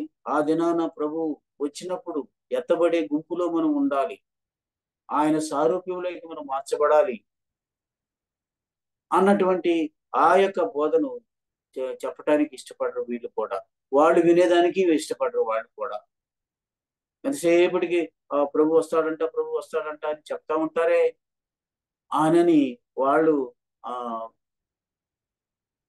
మిగతా వాళ్ళని ఇబ్బంది పాలు చేస్తా ఉంటారు. కనుక జ్ఞాపకం చేసుకున్నాం ఈ సమయంలో. ఎందుకు చెప్తున్నాను అని అంటే కల్పనా కథల వైపు తిరుగు కాలం వచ్చినది. ఆ వాటితోనే కాలంతో చేస్తారు. కానీ ఈలాగులా ప్రభు వస్తే మన పరిస్థితి ఏమిటి? ఈ సంఘంలో ఎంతమంది ప్రభుని వచ్చినప్పుడు ఎత్తబడతారు అన్న దిగులు సంఘ కాపర్లకు ఉండాలి. సేవ చేసే దేవుని బిడ్డలకు ఉండాలి, సేవకులకు ఉండాలి కదండి. అదే సమయంలో ప్రభు నెరిగినటువంటి విశ్వాసులకు ఉండాలి. అప్పుడే నిజమైనటువంటి దేవుని సంబంధులు అన్నటువంటి విషయానికి మనం అర్హులు అవుతాం. కాబట్టి ఆలోచన చేయాలని ఈ 5వ వచనంలో మనం చూడగలుగుతాం. ఎందుకని అంటే పిల్లరా, యేసయ్య కూడా ఈ మాట చెప్తున్నాడు. చూస్తారా? యోహాను సువార్త 8వ అధ్యాయము 44వ వచనంలో ఈ మాట చెప్పబడింది. చూడండి, యోహాను సువార్త 8వ అధ్యాయము 44వ వచనంలో మనం చూస్తే అక్కడ ఏమంటున్నాడు? ఏమిటంటే అక్కడ అంటూ ఉన్నాడు, ఆనాడు పరిసయ్యులు శాస్త్రం చూసి ఆయన అంటున్న మాట చూడండి పిల్లరా. ఎలా అంటున్నాడు? 44 అపవాది సంబంధులు కదండి. దేవుని సంబంధులు కాదు. నేను చెప్తాను కదా, హితబోధ వీళ్ళకి మంచి ఇష్టం ఉండదు. దురద చెవులు కలిగిన వారుగా ఉంటారు కదండి. వారికి ఇష్టమైన వారిని బోధకులుగా పెట్టుకుంటారు కదండి. అందుకని వీళ్ళందరిని గురించి యేసయ్య చెప్తున్న మాట ఏంటంటే, మీరు ఎవరి సంబంధులు? మీరు దేవుని సంబంధులు. అపవాది సంబంధులు అంటే ఎవరంట? ఆడ సాతాను సంబంధులది ఆడ నంబరేసి ఉంది కదా. కాబట్టి సాతాను సంబంధులు. చెప్పండి, ఇప్పుడు ఏమంటున్నాడు? దురాశలు నెరవేర్చగోరుచున్నారు. ఆది నుండి వాడు నరహంతకుడై ఉండి సత్యమందు నిలిచిన వాడు కాడు కదండి. సత్యం వీటిలో ఉండదు. అబద్ధమే. అది ఎవరిలోకి చూపిస్తాడు? అబద్ధ బోధకుల ద్వారా, కపట బోధకుల ద్వారా, అంటే విశ్వాసంలోకి చొప్పించేసి ఓహో ఇదే నిజము, అంతది మరి కఠినంగా ఉంది ఆ బోధ అన్నటువంటి పరిస్థితిలోకి వాళ్ళని డైల్యూట్ చేసేస్తారు. చదవండి, ఇప్పుడు ఏమంటున్నాడు? నరహంతకుడై ఉండి సత్యమందు నిలిచిన వాడు కాడు, వాని యందు సత్యమే లేదు. వాడు అబద్ధమాడినప్పుడు తన స్వభావం అనుసరించియే మాట్లాడును. వాడు అబద్ధికుడును అబద్ధికునకు జనకుడై ఉన్నాడు. అబద్ధాలకు ఎవరై ఉన్నాడంట? ఇటు జనకుడై ఉన్నాడు అని జ్ఞాపకం చేస్తూ తండ్రి అయ్యి ఉంటున్నాడు. కాబట్టి అబద్ధమే సాతానే అబద్ధం. కాబట్టి మనం గ్రహించి మనము ముందుకు సాగేటప్పుడు మనం దేవుని సంబంధులమా లేక లోక సంబంధులమా లేక సాతాను సంబంధులమా అన్న విషయాన్ని మనం గ్రహించబద్దులమై ఉంటున్నాం పిల్లరా. అందుకని ఈ 5వ వచనంలో మనం గుర్తు చేసుకోగలిగినాం పిల్లరా. ఎలాగా ఉందో ఆలోచన చేయండి. తర్వాత 6వ వచనానికి వద్దాం పిల్లరా. 6వ వచనం చదువుకుందామా? ఏం రాయబడిందో చూడండి. 5వ వచనంలో మనం చూసినట్లయితే మరోసారి దేవుని సంబంధులము 5వ వచనం చదువుకుందాం. వారు లోక సంబంధాలు గనుక లోక సంబంధులై ఉన్నట్టు మాట్లాడుదురు, వారి మాట వినును. లోక సంబంధులు లోకం యొక్క మాట, అది 5వ వచనంలో ఉంది. 6వ వచనానికి వచ్చినప్పటికీ మనము దేవుని చూసారా? యోహాను భక్తుడికి ఎంత ఆశ ఉందో దేవుని బిడ్డల మీద. మరలా అంటున్నాడు, ఆడ 4వ వచనంలో చెప్పాడు మీరు అన్నాడు, ఇప్పుడు మళ్ళా మనము అంటున్నాడు, కలుపుకుంటున్నాడు తనతో కూడా కదా. మనము దేవుని సంబంధము, దేవుని ఎరిగిన వాడు మన మాట వినును. ఎరిగిన వాడు మన మాట వింటాడు కదండి. నిజముగా దేవుని ఎరిగి ఉండి దేవుడిని యేసు ప్రభును తన సొంత రక్షకుడుగా అంగీకరించి కదండి యేసు ప్రభులో కొనసాగుతున్నటువంటి విశ్వాసి ఏం చేస్తాడు? మన మాట వింటాడు అంటున్నాడు. అంటే ఇద్దరు విశ్వాసులు కూర్చున్నప్పుడు ఒకరినొకరు కదండి ఆ పరలోక రాజ్యం యొక్క మర్మాలను తెలుసుకోవాలని ఆశపడతారు కదా. అంతేకాదు ఒకరి మాట ఒకరు వినేటటువంటి మనస్సు ఉంటుంది. అలాగే బోధకుల యొక్క మాట, సంఘ కాపురి యొక్క మాట, సంఘ సేవకుల యొక్క మాట వినేదానికి ఆసక్తి చూపిస్తారు కదండి. ఆసక్తి చూపించటం లేదు, మధ్యలోనే లేచిపోతున్నారు అని అంటే ఇంక మనం చెప్పబడలే ఎవరి సంబంధం. నీకు అదే బాధేస్తుంది చాలాసార్లు. ఏమిటనంటే ఎవరు చెప్పినా సరే సంఘములో వినాలన్నటువంటి ఆశ పుట్టాలి కదని. ఇప్పుడు చెప్తున్నాను, మనకు జూమ్లో 2021 నుంచి జరుగుతుంది ఈ బైబిల్ స్టడీ. 2021 నుంచి జూన్ నుంచి జరుగుతూ ఉంది కదండి. ఇన్ని సంవత్సరాల నుంచి జరుగుతూ ఉంటే ఒక్కసారి కాకపోయినా ఒక్కసారైనా చూద్దాం బైబిల్ స్టడీ ఎలా ఉంటుందని చెప్పి దీంట్లో జాయిన్ అయిన వాళ్ళు ఎంతమంది? కొత్త వాళ్ళు, మన సంఘానికి రాని వాళ్ళు కూడా మాకు కూడా ఆ గ్రూప్ లో యాడ్ చేయండి అని చెప్పి అడుగుతున్నారు. కానీ మనకు ఉన్నటువంటి ఈ సంఘాల్లో ఉన్నటువంటి దేవుని బిడ్డలు ఎందుకు రావటం లేదు? నేనేమనాలి దీన్ని? నేనేమంటాం కాదు, దేవుని వాక్యం ఏం చెప్తుంది కదండి. దేవుని సంబంధులై ఉంటే మన మాట వాడి వింటారు, అంతేనా? దాని అర్థం మీరు చెప్పండి కదా. ఆలోచన చేయండి బ్రదర్. దేవుని సంబంధి కానివాడు, అక్కడే రాయబడుతుంది తర్వాత, దేవుని సంబంధి కానివాడు ఏం చేయడంటయ్యా? మన మాట వినడు. అంటే దేవుని వాక్యం వినడు. అయిపోయింది, బయలు చేసేసాడు యోహాను. పరిశుద్ధాత్ముడు అతిగా రాయించి పెట్టినాడు. కాబట్టి ఆలోచన చేయాల్సిన బాధ్యత మనందరి మీద ఉందని మనం గుర్తు చేసుకోవాల్సిన వాడు ఉన్నారు. దేవుని ఎత్తిన వాడు మాత్రమే మన మాట వింటాడు. దేవుని యొక్క ఉపదేశాలు వాడు ఎరగతాడు, గుర్తిస్తాడు, వినాలన్నటువంటి ఆసక్తి చూపిస్తాడన్న సంగతిని మనం గుర్తు చేసుకోవాల్సిన వాడు. అందుకే ప్రియులారా, ఒక్క మాట చెప్తాను. ఒక్కసారే పేతురు యొక్క ప్రసంగం విని 3,000 మంది ప్రభుని ఎదిగారు. 3,000 మంది పెంతెకొస్తు దినం అయిపోయిన తర్వాత పేతురు ప్రసంగిస్తే 3,000 మంది ప్రభుని ఎదిగారు. వారు చూడండి ఎలా ఆసక్తి చూపించారు, ఎలా అడిగినారు, ఎలా తెలుసుకున్నారు, ఎలా ప్రభువులో ఉన్నారు చూపిస్తారు. మీకు తెలిసిన సందర్భమే చూస్తారా? అపోస్తుల కార్యాలు 2వ అధ్యాయం 40వ వచనం చదువుకున్నాం. ఏమి రాయబడిందో చెప్పండి.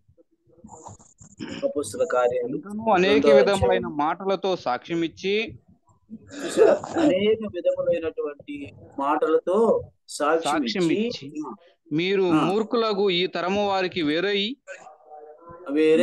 రక్షణ పొందుడని వారిని హెచ్చరించెను. కాబట్టి అతను వాక్యము అంగీకరించిన వారు ఏం చేశాడయ్యా? బాప్తిసం పొందిరి. ఒక మాట ముందుకు వద్దాం. ఏంటది? 40 వచనం చదవండి. ఏమి రాయబడి ఉంది? ఇంకను 2వ అనేక అధ్యాయం 40 విధములైన వచనం. మాటలతో సాక్ష్యమిచ్చి ఇంకను అనేక విధములైనటువంటి మాటలతో సాక్ష్యం ఇచ్చాడు సాక్ష్యమిచ్చి పేతురు. కదండి? ఇలా ఇలా ఇలా నా జీవితం, ఇలా ఇలా నా జీవితం, ఇలాగా ప్రభువును చూశాను, ఇలాగా ప్రభు మాటలు విన్నాను, ఇలాగా ప్రభు యొక్క అద్భుత కార్యాలు నేను కళ్ళారా చూశాను, నేనే ఆహారం కూడా ప్రభు చెప్తే పంచిపెట్టాను, అద్భుతమైన కార్యాలు చూశాను, ఇంకా చెప్పాలంటే ప్రభువుని తాకి చూచి ఆయన మరణ పునరుత్థానాన్ని ఆ కన్నులారా చూశాను. ఇవి సాక్ష్యం ఇచ్చాడు ఆయన. సాక్ష్యం ఇచ్చిన తర్వాత వాళ్ళకి చెప్తున్నాడు, హెచ్చరిక చేస్తున్నాడు. ఏమని హెచ్చరిక చేస్తున్నాడు? అయ్యా, మీరు అనేక విధములైన మాటలతో సాక్ష్యమిచ్చి ఈ తరం వారికి వేరై రక్షణ పొందుడని వారిని హెచ్చరించెను. మాట రాయబడి కదా, 44 వేసి అక్కడ రాయబడి ఉంది. వంకరైన వారు, వీళ్ళు ఎవరంట? వీళ్ళు మూర్ఖులంటే అక్కడ దానికి అర్థం రాశాడు కింద. వంకరైన వారు ఈ తరము వారికి, వంకరైన ఈ తరము వారికి. కదా, చక్కగా నడవరి వీళ్ళు, తిన్నని మార్గంలో ఉండరు వీళ్ళు కదండి. అందుకని అక్కడ పేతురు భక్తుడు చెప్తున్నాడు, వంకరైన ఈ తరము వారికి వేరై రక్షణ పొందుడని వారిని హెచ్చరించి తర్వాత ఏమంటున్నాడు చూడండి 41వ వచనంలో. కాబట్టి అతని వాక్యము అంగీకరించిన వారు, ఎవరి వాక్యము? దేవుని వాక్యము. పేతురు చెప్తూ ఉంటే అంగీకరించిన వారు ఏం చేశారు? వీళ్ళు బాప్తీసం పొందారు కదండి. 41వ వచనంలో ఉంది, అంగీకరించిన వారు బాప్తీసం పొందరి. ఆ దినమందు ఇంచుమించు ఎంతమంది అంట? 3000 మంది చేర్చబడిరి. తర్వాత 42వ వచనం చూడండి, వీరు అపోస్తలుల బోధయందును సహవాసమందును రొట్టె విరుచుటయందును ప్రార్థన చేయుటయందును ఎడతెగక ఉండిరి. దేవుని బిడ్డలు వినే దేవుని వాక్యం వినమంటే కదండి, దేవుని సంబంధులై ఉంటే దేవుని వాక్యాన్ని విన్నారు. అలాగా వారు ఏం చేస్తున్నారు? అపోస్తలుల బోధలో ఉన్నారు, సహవాసం అందున్నారు, రొట్టె విరుస్తూ ఉన్నారు, ప్రార్థన యందు ఎడతెగకుండా కొనసాగుతున్నారు కదండి. అందుకనే యోహాను భక్తుడు అంటున్నాడు, ఈ దేవుని సంబంధులై ఉంటే వారు మన మాట వింటారు కదండి. మనము దేవుని సంబంధులము, వారు మన మాట వింటారు కదండి. ఇప్పుడు చూడండి, పేతురు ఒక్కసారి 3000 మందికి ఆయన బాప్తిసం ఇచ్చటమే కాకుండా మీరు ఇలా ఉండండి అని హెచ్చరిక చేసిన తర్వాత వారు కదండి ఆ 4 విషయాల్లో ఎడతెగకుండా ఉన్నారు, అంటే పాటించినారు, పారిపోలా. కాబట్టి పిల్లలు జ్ఞాపకం చేసుకుందాం, ఈ విషయాన్ని మనం గుర్తు చేసుకున్నప్పుడు ఇలాంటి పరిస్థితి ఈనాడు లేదు. అందుకనే పరిశుద్ధాత్మ దేవుడు మనల్ని హెచ్చరిస్తూ ఉన్నాడు. కాబట్టి ఆలోచన చేయండి. తర్వాత మనం 6వ వచనంలో ఇంకొక భాగం ఉంది, చదువుకుందాం. ఏమి రాయబడింది 6వ వచనంలో? మనం గుర్తు చేసుకున్నట్టు యోహాను పత్రికలో మనం గుర్తు చేసుకున్నప్పుడు ఎరగని వాడు మన మాట ఎరిగిన వాడు ఏం చేస్తాడు? మన మాట వినును, దేవుని సంబంధి కాని వాడు మన మాట వినడు కదండి. అంతేకాదు, ఇందువలన మనము సత్యస్వరూపైన ఆత్మ ఏదో భ్రమపరచు ఆత్మ ఏదో తెలుసుకుంటున్నాము. విని కదండి, విని ఆరాధన చేసి ప్రభు బలలో చేయి వేసి కదండి ప్రభువులో కొనసాగేటటువంటి వ్యక్తి ఎవరో కదండి, ఎవరు ఇవన్నీ కూడా పెడచివిని బట్టి బయటికి వెళ్ళిపోతారో వాడెవరో అనేది మనం తెలియజేయబడుతుంది అంతే. అందుకని సత్యస్వరూపి అయిన ఆత్మయ, అంతేనా? సత్యస్వరూపి అయిన ఆత్మ ఏదో, ఏ ఆత్మను పొంది ఉన్నాడో, లేకపోతే భ్రమపరచు ఆత్మను పొంది ఉన్నాడో, ఈ సంగతిని మనకు తెల్లం చేస్తాడు. కాబట్టి ఆలోచన చేద్దాం ఈ సమయంలో. ఈ 2 విషయాల్లో మనము ఈ విషయాన్ని గుర్తు చేసుకోవాల్సిన వారు. సత్యస్వరూపైన ఆత్మ ఏం చేస్తాడు చూస్తారా? ఒక్కసారి యేసయ్యే చెప్పాడు. యోహాను సువార్త 2 చదువుకొని మనము ముగించుకుందాం. చూడండి యోహాను సువార్త 14వ అధ్యాయము 16వ వచనం ఏమి రాయబడిందో చూడండి పిల్లరా. యోహాను సువార్త 14వ నేను అధ్యాయం తండ్రిని 16వ వేడుకొందును, వచనం చూసి నేను తండ్రిని వేడుకొందును. మీ యొద్ద ఎల్లప్పుడూ ఉండుటకై మీ వద్ద ఎల్లప్పుడూ ఉండటానికి ఎవరు వస్తారు ఆయన మీరు మన ఒక దగ్గరికి? ఆదరణకర్తను, ఆదరణకర్తను అనగా ఎవరు? సత్యస్వరూప చదవండి. ఆత్మను మీకు అనుగ్రహించును. ఆ, కదండి, సత్య స్వరూపైన ఆత్మ అనిపిస్తారు. కాబట్టి వారు తప్పనిసరిగా ఎంత ఇరుకున్నా ఎంత ఇబ్బంది ఉన్నా కూడా దేవుని యొక్క వాక్యాన్ని వినడానికి వాళ్ళు ఇష్టపడతారు. కదండి. కనుక ఆ మాట చెప్తూ ఉన్నాడు కదండి. ఏమిటి? ఆ 16వ వచనాల్లో మనం గుర్తు చేసుకున్నట్లయితే, నేను తండ్రిని వేడుకొందును, మీ వద్ద ఎల్లప్పుడూ ఉండుటకై ఆయన వేరొక ఆదరణకర్తను అనగా సత్యస్వరూపియగు ఆత్మను మీకు అనుగ్రహించును. కదండి. ఇది మొదటిది. రెండోది చూస్తాము అక్కడే 15వ అధ్యాయము 26వ వచనం ఏమి రాయబడిందో చూడండి.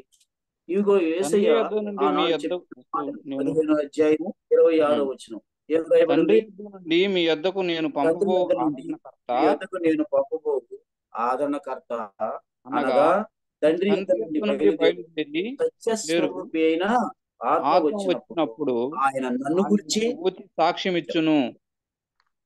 కదండి. రెండు, సత్యస్వరూపైన ఆత్మ చేసే కార్యాలు నేను చెప్తున్నాను. మూడోది చూడండి పిల్లరా, అదే యోహాను సువార్త 16వ అధ్యాయము 13వ వచనం చదువుకుందాం. ఏం రాయబడిందో చూడండి. అక్కడ అయితే రాయబడిన ఆయన మాట చూడండి. అయితే ఆయన అనగా అనగా సత్యస్వరూపి సత్యస్వరూపి అయిన ఆత్మ ఆత్మ వచ్చినప్పుడు వచ్చినప్పుడు మిమ్మును మిమ్మును సర్వసత్యంలోనికి సర్వ నడిపించును సత్యములోనికి నడిపించును నడిపించును. ఆయన తనంతట తనంతట తానే తానే ఏమీ ఏమీ బోధింపక బోధింపక ఏం చేస్తాడు? వేటిని వినునో వేటిని వినినో వాటిని వాటిని బోధించి సంభవింపబో సంభవింపబో సంగతులను మీకు తెలియజేయును. సంగతులన్నిటినీ అనుభవం. కాబట్టి సత్యస్వరూపైన ఆత్మ ఏదో ఒక్కసారి గ్రహించగలగాలి. ప్రియ సహోదరుడు, సహోదరి, ప్రియ విశ్వాసి, ప్రియ దేవుని బిడ్డ, మరి మనలో సత్యస్వరూపైన ఆత్మ మనం నడిపిస్తున్నాడా లేదనే సంగతిని మనమే పరిశీలించుకోవాల్సిన వారు. ఈ మూడు విషయాలు మళ్ళీ ఒకసారి చదువుకోండి కదండి. మరలా ధ్యానం చేయండి. నిజముగా మనలో ఎవరు ఉన్నారు కదండి. గనుక ఈ విషయాన్ని యోహాను భక్తుడు సెలవిస్తూ ఉన్నాడు. ఏదంట అక్కడ చూసినట్లయితే ఏది సత్యస్వరూపమైన ఆత్మ కదండి. రెండోది బ్రహ్మపరచు ఆత్మ ఏదో ఏం చేయాలో తెలుసుకుంటున్నాము. మరి ఇంకొక ఆత్మ ఉందండి, అదే కదా భ్రమపరచు ఆత్మ. అది ఎలా ఉంటది? ఎలా ఉంటాడు ఆ బ్రహ్మపరచు ఆత్మ అని అంటే ఒక సందర్భాన్ని చెప్పి నేను ముగిస్తాను. చూడండి, అపోస్తులైన పౌలు కదండి కైసరు దగ్గరికి పంపించాలని చెప్పి అందరూ కలిసి ఆయనతో పాటు చాలా మందిని ఓడ ఎక్కించినారు కదండి. సముద్రంలో ఓడలో వెళ్తూ ఉన్నారు. చాలా అడ్డులు ఆటంకాలు, అంటే సముద్రం మీద వచ్చేటప్పుడు తుఫానులు అవన్నీ ఎదుర్కొంటూ అన్ని విషయాల్లో కూడా పౌలు వచ్చిన వారితో కూడా ఉన్నవారు కదండి. వారందరినీ ధైర్యపరుస్తూ ముందుకు నడిపిస్తూ ఉన్నాడు. ఒక దగ్గరికి మరీ ఇంకా పోయేటప్పటికి తుఫాను వచ్చి ఓడ బద్దలైపోయింది. ఆ బద్దలైపోయినప్పుడు పిల్లరా తల ఒక చెక్క ఏదో ఆధారం తీసుకొని అందరూ ఈదుకుంటూ ఒక ద్వీపానికి వచ్చినారు. అక్కడ జరిగిన సందర్భం చెప్పి నేను ముగిస్తాను. చూస్తారా? ఇప్పుడు అపోస్తుల కార్యాలు 28వ అధ్యాయం, అపోస్తుల కార్యాలు 28వ అధ్యాయం మొదటి వచనం చదువుకున్నాం. ఏమి రాయబడిందో చూడండి పిల్లరా. మేము తప్పించుకున్న తర్వాత ఆ దీపము మెలితే అని తెలుసుకుంటిమి. అది ద్వీపం పేరు కూడా చెప్తున్నాడు. అది మెలితే అనేటటువంటి ద్వీపం. అంటే ద్వీపం అంటే చుట్టూ నీళ్లు ఉంటాయి, మధ్యలో కొద్దిగా భూభాగం ఉంటుంది. అది ద్వీపము. ఆ ద్వీపానికి చేరుకున్నారు. అక్కడ ఎలా ఉంది పరిస్థితి అనేది అనాగరికులకు ఆ దీప నివాసులు వీళ్ళు అనాగరికులు. వీళ్ళకి ఆ దీప నాగరికత నివాసులు మాకు చేసిన ఉపచారము అర్థం చేసుకోవచ్చు. ఆ ద్వీపము వాసులు మాకు చేసిన ఉపచారం అంతా ఇంత కాదు అన్నాను. అయితే ఏం జరిగింది? ఎలాగనగా అప్పుడు వర్షము కురిచు చలిగా ఉన్నందున ఏం చేసుకున్నారు వీళ్ళు అంటే వారు నిప్పు రాజబెట్టి మమ్మల్ని అందరినీ చేర్చుకుని చేర్చుకున్నారు. అప్పుడు తర్వాత పౌలు మోపుడు పుల్లలేరి కదండి, ఈయన ఊరికే ఉండలా. ఈ పౌలు ఏం చేశాడంటే ఆ చుట్టుపక్కల ఉండేటటువంటి పొలాలన్నీ ఏరినాడు. అవి తీసుకుని వచ్చి ఆ యొక్క నిప్పుల మంటలో మీద వేయగా ఆ నిప్పుల మీద వేసినప్పుడు ఒక ఒక సర్పము సర్పము కాకకు బయటకు ఆ వచ్చి వాటిలో ఉండిందన్నమాట, ఆ పొలాల్లో. అదేం చేసిందంటే కాకకి పైకి లేచింది. పైకి లేచి ఏం చేసింది అది అతని చెయ్యి అని పట్టెను. అంటే ఆ పౌలు యొక్క చెయ్యి పట్టేసింది కదండి. ఇప్పుడు చూడండి ఎలా ఉంటది భ్రమపరచు ఆత్మ అన్నదానికి చెప్తున్నాను. వాళ్ళకి ఇప్పటికి యేసయ్య అంటే ఎవరు తెలియదు, సత్యస్వరూపం గురించి వాళ్ళకి తెలియదు కదండి. కాబట్టి ఇప్పుడు వాళ్ళు ఆత్మ ఎలా ప్రవర్తిస్తుందో ఒక్కసారి ఆలోచన చేస్తుందో ఒక్కసారి గ్రహించాలని ప్రభు పేరట మీకు మనవి చేస్తున్నాం. చూడండి ఏం రాయబడిందో. ఆ చెయ్యి ద్వీపవాసులు పట్టింది. ఆ ద్వీపవాసులు ఆ ఆ జంతువు అతని జంతువు చేతిని వేలాడుట చూచినప్పుడు చూసినప్పుడు ఏమంటున్నారు నిశ్చయముగా పౌలు ఈ చూడండి. మనుషుడు నరహంతకుడు, నిశ్చయముగా ఈ మనుష్యుడు నరహంతకుడు కదండి. ఇది ఈనాడు కూడా ప్రేర సాతాను యొక్క సంబంధులు ఇలాగే దేవుని బిడ్డల్ని అంత భయంకరంగా ఆలోచన చేసి ఈనాడు ఉదయకాలంలోనే ఆ యొక్క ఆ ప్రార్థనా ధూపంలో వచ్చేటటువంటి ఆ వార్తలు చదువుతూ ఉంటే అయ్యో ఎంతగా ఎంతగా ఎంతగా దేవుని బిడ్డలు కదండి భ్రమపరుచు ఆత్మతో కలిగినటువంటి మతోన్మాదులు దేవుని బిడ్డలు హింసిస్తున్నారు అన్నది అర్థమవుతుంది. వాళ్ళలో ఉండేది ఏమి ఆత్మ? భ్రమపరుచు ఆత్మ.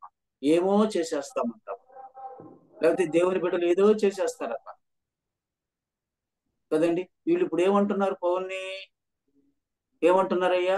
నరహంతకుడు. నరహంతకుడు నరహంతకుడు. అంతేకాదు ఇంకేమంటున్నారు చూడండి. ఇతడు సముద్రము నుండి తప్పించుకున్నా సరే పెంచుకునను ఆ న్యాయం అతనిని బ్రతకనీయదని కదండి, న్యాయం అతనిని ధర్మదేవత కింద తమలో తాము నంబరేసి చూడండి. చెప్పుకొనిరి. అక్కడ నంబరేసి కింద రాయబడి ఉంది, న్యాయ దేవత కింద ధర్మదేవత కదండి. ధర్మదేవత న్యాయం అతనిని బ్రతకనీయదని బ్రతకనీయదని తమలో తాము చెప్పుకొనిరి. తెచ్చిపోతాడు. ఇంకా ఏమంటున్నారో చూడండి. అతడైతే అప్పుడైతే ఆ ఆ విష విష జంతువును అగ్నిలో జాడించి అగ్నిలో వేసి జాడించి వేశాడు. ఏ హానియు తర్వాత పొందలేదు. ఏ హానియు పొందలేదు. వారు అతని కదా శరీరం వాచునో. ఇంకా ఆలోచన చేస్తానే ఉన్నారు వీళ్ళు. ఏమని ఆలోచన చేస్తున్నారు?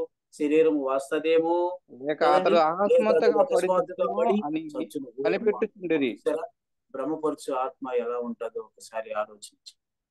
ఈనాడు కూడా ప్రేర దేవుని వ్యతిరేక, క్రీస్తు వ్యతిరేక కదండి, అంత్యక్రీస్తు స్వభావం కలిగినటువంటి వీళ్ళు, దేవుని విరోధమైన ఆత్మ కలిగినటువంటి వీళ్ళు ఈనాడు కూడా దేవుని బిడ్డల్ని ఏదో చేసేస్తున్నారని కదండి.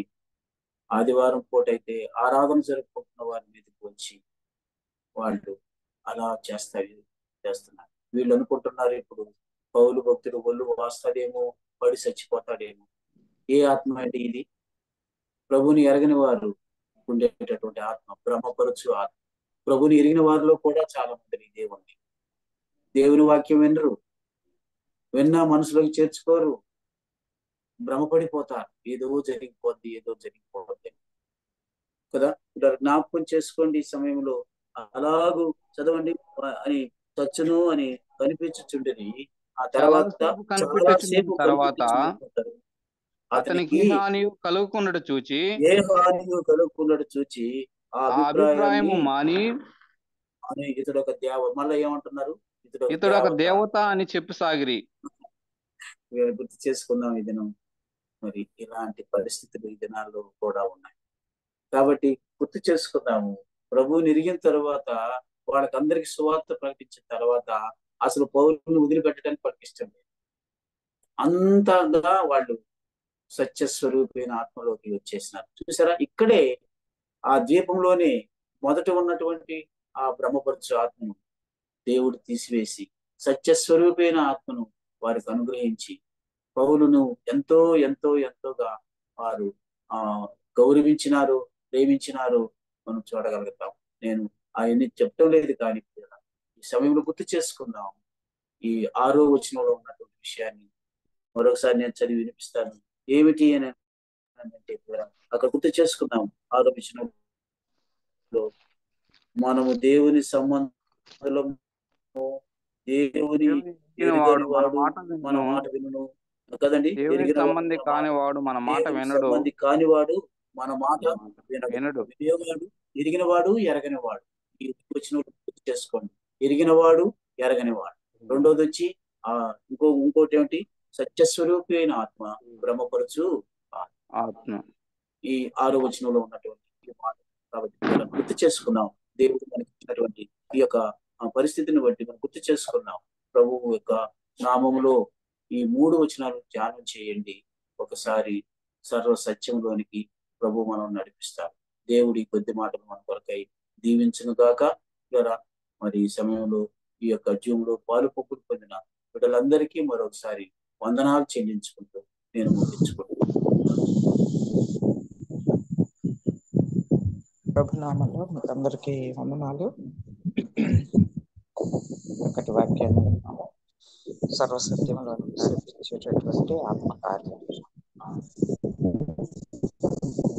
చిన్న వాక్యం బట్టి మనం జీవితాల్లో మనలో ఉన్నవాడు లోకంలో ఉన్నవాడి కంటే గొప్పవాడిని ధైర్యంతో ముందుకు సాగాలని ఇది నా బోధించబడ్డాము. ప్రకటనలు ఉన్నాయి, దయతో వినండి. తర్వాత ప్రార్థన చేసుకుని ముగించుకున్నాం.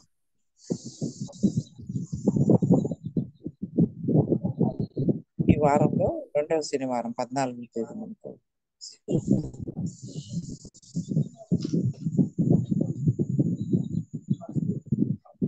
అపార్ట్మెంట్స్ లో మనకు సువార్త దండయాత్ర ఉంది. కాబట్టి అందరూ ప్రార్థనాపూర్వకంగా సిద్ధపడండి. ఎందుకంటే కొత్త ప్రదేశం అది. ఎన్నడూ దున్నని పీడి భూములను దున్నండి అనేటటువంటి మాట ప్రకారం మనం వెళ్లాల్సింది. అందువల్ల చిన్న ఫ్లాటే కాబట్టి బయట మనం షామియానాలు వేసుకోవాల్సి ఉంటుంది. ఏర్పాట్లన్నిటి కొరకు ప్రార్థన చేయండి. అక్కడ ఎటువంటి ఆటంకం లేకుండా అపార్ట్మెంట్స్ లో రోడ్డుకు ఆ వైపు ఈ వైపు ఉండే అపార్ట్మెంట్స్ లో పరిచర్య, సువార్త పత్రికలు, అవసరమైన వారికి బైబిల్స్ ఇవ్వాలి. చక్కగా జరిగేటట్టు ప్రార్థన చేయండి. అన్ని సంఘాల నుంచి కూడా సమకూడి రావాలని మనవి చేస్తున్నాం. అట్లానే ప్రతిరోజు కూడా మనకు ఆన్లైన్ లో ప్రార్థనలు జరుగుతున్నాయి. ఉదయకాలం 5:30కి యూత్ ద్వారా ప్రార్థన జరుగుతుంది. 5:30 నుంచి 6:30. మీరు 10 నిమిషాలైనా ప్రార్థన చేసి మీరు లీవ్ అయిపోవచ్చు. ఎక్కువ మంది వస్తే బ్రేక్అవుట్ రూమ్స్ కూడా ఇస్తారు. తర్వాత 11 గంటలకి సహోదరులు ప్రార్థన జరుగుతూ ఉంది. కాబట్టి మీ నంబర్లు ఇస్తే ఎవరైనా కనెక్ట్ అయ్యి 1 అవర్లో మీరు మీ టైం మీకు ఎంత వీలైతే అంతసేపు ప్రార్థన చేసుకొని లీవ్ కావచ్చు. అలానే 3 గంటలకి సేవకులు ప్రతి సంఘం కొరకు ప్రార్థన చేస్తారు. సంఘంలో ఉండే ప్రతి కుటుంబం వాళ్ళ అవసరాల కొరకు, ఇంకా ప్రత్యేక అవసరాలు ఏదైనా ఉన్నాయని చెప్తే అనారోగ్యంగా ఉన్న వారి కొరకు కూడా ప్రార్థన చేయడం జరుగుతుంది. ఇలాగ మనం ప్రతిరోజు కూడా ప్రార్థన కొరకు సమకూడతాము. మరి ఈ వారంలో ఇంకొక జూమ్ మీటింగ్ ఉంది, బేస్తవారం యూత్ మీటింగ్. ఈసారి యూత్ మీటింగ్ లో సువార్త సేవ కొరకు అందరము ప్రార్థన చేస్తాం, ముఖ్యంగా సేవకులు, తర్వాత సపోర్ట్. కాబట్టి బేస్తవారం యూత్ మీటింగ్ కి అందరూ కూడా సమకూడి రావాలని మనం చేస్తున్నాం. 7 గంటల నుంచి 8 గంటలకు జూమ్ లో ఉంటుంది. అదే లింక్, సేమ్ లింక్. ఈ జూమ్ మీటింగ్ ప్రతిసారి మార్చడం ఏం లేదు. ఒక లింక్ ఇచ్చామంటే అదే కంటిన్యూ అవుతుంది. కాబట్టి మీరు వాటిని పెట్టుకొని గుర్తు పెట్టుకొని రావాలని మనం చేస్తున్నాం. తర్వాత అనారోగ్యం ఉన్న వాళ్ళని కూడా జ్ఞాపకం చేసుకున్నాం. తిప్పవరపాడులో కృష్ణారెడ్డి అన్న కొరకు ప్రార్థన చేయండి. అన్నకి దేవుడు బలం ఇచ్చి వాళ్ళు నడవాలి. అన్న కొంచెం సిక్గా ఉండారు, కాబట్టి కృష్ణారెడ్డి అన్న కొరకు ప్రార్థన చేయండి. అట్లానే వేణు రెడ్డి, మన సుప్రజ వాళ్ళ అన్న, వాళ్ళ వదిన రూపిణి, ఇద్దరికి కూడా హెల్త్ వరకు మీరు ప్రార్థన చేయాలని మనం చేస్తున్నాం. తర్వాత ఇక్కడ కూడా స్థానికంగా మాకు గాంధీనగర్ లో ఒక ఫ్యామిలీ వస్తున్నారు కొత్తగా. ఏదో స్ట్రోక్ లాగా వచ్చింది, పడ్డారు, ఆపరేషన్ అయింది కాలుకి. తర్వాత స్ట్రోక్ లాగా వచ్చింది షుగర్ వల్ల, నడవలేకపోతున్నారు. ఆయన కూడా సుబ్బరాయలు ఆయన పేరు. వారి కొరకు ప్రార్థన చేయండి. ఆయన ఆటోలో తీసుకొస్తున్నారు, ప్రార్థన సంఘంలో కూర్చొని వెళ్తున్నారు సండే. ఆ బ్రదర్ కొరకు మీరు ప్రార్థన చేయండి. అన్యులు మరి చాలా ఇబ్బందుల్లో ఉన్నారు వాళ్ళు, ఏ విధంగా చూసినా. అందుకని వారి కొరకు మీరు ప్రార్థన చేయండి. ఆ పిల్లలు కాస్త కాళ్ళు ఉంచి నడవగలిగితే కొద్దిగా వాళ్ళకి కుదుటపడతారు. అలాగే రక్షణ కొరకు కూడా ప్రార్థన చేయండి. ఇలాగా ఇంకా వృద్ధులు ఉన్నారు, వాళ్ళందరి కొరకు కూడా ప్రార్థన చేయండి. యవనస్తులు తప్పిపోకుండా దేవుళ్ళు నిలబడేటట్లు మనం ప్రార్థనలో జ్ఞాపకం చేసుకోవాల్సిన వారంగా ఉన్నాం.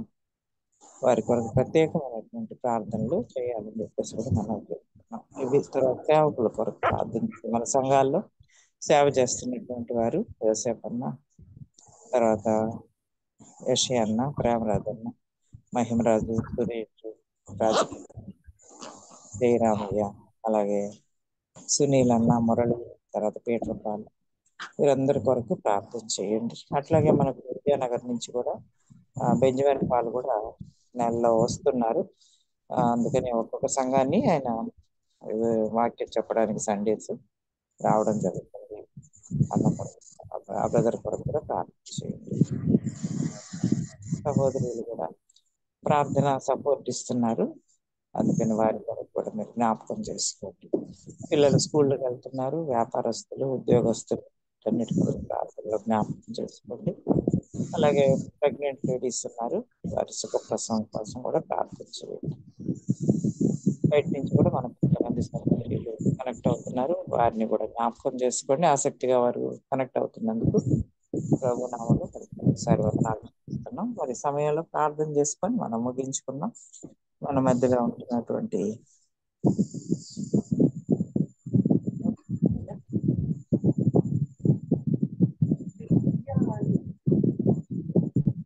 జయరామయ్య చేస్తే మనం ముగించుకున్నాం.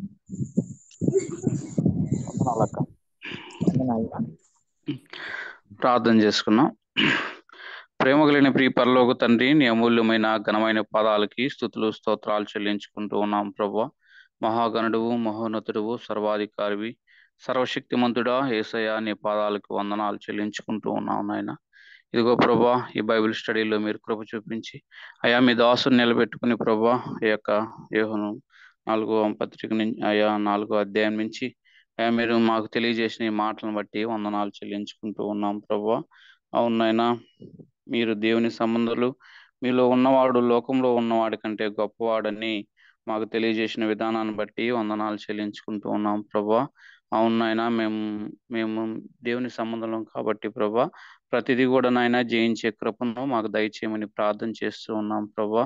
అలాగే నాయన మేము లోక సంబంధుల్లాగా మేము జీవించకుండా ప్రభా, నిన్ను ఎరిగిన మేము ఆయా ప్రతిదీ నాయన నీ మాట వింటూ ముందుకు సాగే కృపను మాకు దయచేయమని ప్రార్థన చేస్తూ ఉన్నాం ప్రభా. అవును నాయన, మీరు దేవుని సంబంధాలు కనుక అపవాదిని ఎదిరించిడి అని మీరు తెలియజేసిన విధానాన్ని బట్టి వందనాలు. అవును ప్రభా, మేము ఈ లోకంలో ఉన్న మాటలు వెనుక ప్రభా ఏటికి కూడా మేము బలహీనపడక అయా మేము అపవాదిని ఎదిరించే కృపను మాకు దయచేయమని కూడా ప్రార్థన చేస్తున్నాం ప్రభా. అలాగే నాయనా దేవుని సంబంధులు ప్రభా, దేవుని ఎరుగుదురు అని మాకు తెలియజేసిన విధానాన్ని బట్టి వందనాలు చెల్లించుకుంటున్నాం. దేవుని ఎరిగిన వారు నాయన భ్రమపరచు ఆత్మ ఏదో, అలాగే నాయన సత్యస్వరూపయోగ ఆత్మ ఏదో గ్రహిస్తారని మాకు తెలియజేసినందుకు వందనాలు. అయా అవును నాయన, మేము ఎరిగిన మేము అయా మేము ఈ లోకంలో జీవించినంత వరకు నాయన సత్యస్వరూపమైన ఆత్మ మాలో మీరు ఉన్నందున అయా మీ వైపు చూస్తూ మేము సత్యస్వరూపమైన ఆత్మ సంబంధాలుగా మేము జీవించే కృపను మాకు దయచేయండి. అయ్యా మేము నిన్ను ఎరిగిన మేము లోక సంబంధులుగా ఎంత మాత్రము జీవించకుండా ప్రభా, సత్యస్వరూపయోగు ఆత్మ సంబంధాలుగా జీవించి అనేక ఆత్మలను మీ యొద్దకు నడిపించే కృపను మాకందరికీ కూడా దయచేయమని ప్రార్థన చేస్తున్నాం. ఈ వాక్యాన్ని విన్న ప్రతి బిడ్డను కూడా మీరు జ్ఞాపకం చేసుకోండి. ఆయా వాక్యాన్ని తమ హృదయాలకి అన్వయించుకోవాలి ప్రభా. ప్రతి ఒక్కరూ కూడా ప్రభా చెప్పబడిన వాక్యాన్ని హృదయానికి అన్వయించుకొని ఈ నామానికి మహిమకరంగా జీవించుటకు సహాయం చేయమని ప్రార్థన చేస్తూ ఉన్నాం. అలాగే వాక్యం అందించిన అన్నగారిని కూడా జ్ఞాపకం చేసుకోండి. ఇంకా మీ బిడ్డను బలపరచండి, మంచి ఆరోగ్యాన్ని ఇచ్చి ఇంకా మీ యొక్క బైబిల్ గ్రంథంలోని ఆత్మీయ సత్యాలను వివరించుటకు మీ కృప సహాయం చేయండి. అలాగే మీ దాసరాలని వారికి ఇచ్చిన సంతానాన్ని దీవించి ఆశీర్వదించమని ప్రార్థన చేస్తూ ఉన్నాం. ఈ సమయంలో నైనా ఇగో చెప్పబడిన ప్రకటనల నిమిత్తం కూడా మేము ప్రార్థన చేస్తూ ఉన్నాం. అయా రేపు 14వ తేదీ ప్రభువా శనివారము అయా అపార్ట్మెంట్ సంఘంలో జరిగే సువార్త సేవను మీరు జ్ఞాపకం చేసుకోండి. అయా నూతనంగా ఆడనైనా సువార్త ప్రకటించాల్సి ఉండగా అయా మీరేనైనా సాతాను యొక్క ఆ యొక్క కుతంత్రాలన్నింటిని కూడా మీరు బంధించి అయా ఆడుండే కుటుంబాలన్నిటికి కూడా ప్రభువా సువార్త ప్రకటించుటకు సహాయం చేయండి. ఎలాంటి ఆటంకం లేకుండా మీ నామంలో ప్రభువా అనేకులకు బైబిల్ పంచుటకు మీ మాటలు చెప్పుటకు తెలియచేయమని కూడా ప్రార్థన చేస్తున్నాం. అదేవిధంగా గాంధీనగర్లో జరగాల్సిన సువార్త సేవ విషయంలో అలాగే నైనా వచ్చే నెలలో జరగాల్సిన వార్షికుడు విషయంలో కూడా మీరు కృప చూపించండి. అలాగే ప్రభు అనారోగ్యాలతో బాధపడుతున్న బిడ్డలను కూడా జ్ఞాపకం చేసుకోండి. అయా సుప్రజక్క సహోదరుడు అలాగే వాళ్ళు వదిన కూడా జ్ఞాపకం చేసుకోండి ప్రభు. వాళ్ళకి మంచి ఆరోగ్యాన్ని ఇచ్చి అయ్యా మీరే గొప్ప దేవుడని మీ అంత విశ్వాసం ఉంచి కృపను దయచేయండి. అలాగే గాంధీనగర్ సంఘానికి నూతనంగా వస్తున్న ఆ యొక్క సహోదరుడు ప్రభు అనారోగ్యంతో బాధపడుతుండగా మీరే సహాయం చేసి ఆ కాలు కూడా నాయన మీరే మీ శక్తిని బలాన్ని ఇచ్చి నడిపించమని కూడా ప్రార్థన చేస్తూ ఉన్నాం ప్రభు. ఈ రీతిగా నాయన ఇంకా ప్రభా ప్రకటనలు చెప్పి ఉండగా వాటన్నిటిని కూడా నాయన మీ కృపలోనైనా వృద్ధులను సంఘాల్లో పరిచర్య చేసే సేవకులను పరిచారకులను యవనస్తులను అందరిని కూడా నాయన మీ కాపుదల మీ భద్రత ఇచ్చి ఆదుకోమని ప్రార్థన చేస్తున్నాం. అలాగే నాయన ఇంకా చెప్పబడిన ప్రకటనలన్నింటిని కూడా బట్టి కూడా మేము ప్రార్థన చేస్తున్నాం. ఆ రీతిగా నాయన మీరు మీ కృప సహాయం చేసి ప్రతి ఒక్క పరిచర్యలోనూ ప్రతి ఒక్క బిడ్డను మీరు బలపరుస్తూ ప్రతి బిడ్డకు మీకు తోడుగా ఉంటూ నడిపించమని ప్రార్థిస్తూ ఈ సమయంలో ప్రభా మమ్మల్ని అందరినీ కూడా మీ కృపగల హస్తాలకు అప్పచెప్పుకుంటూ మీ కృపను కోరుకుంటూ యేసు నామములో ప్రార్థించి అడిగి వేడుకుంటున్నాం తండ్రి. ఆమేన్. ఆమేన్. వందనాలమ్మా. Thank you. వందనాలు.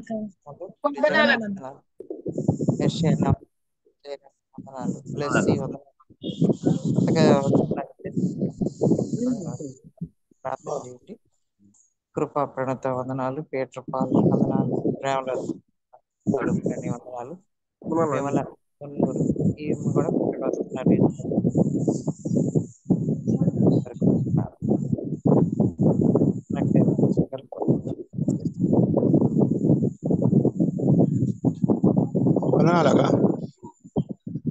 వందనాలు.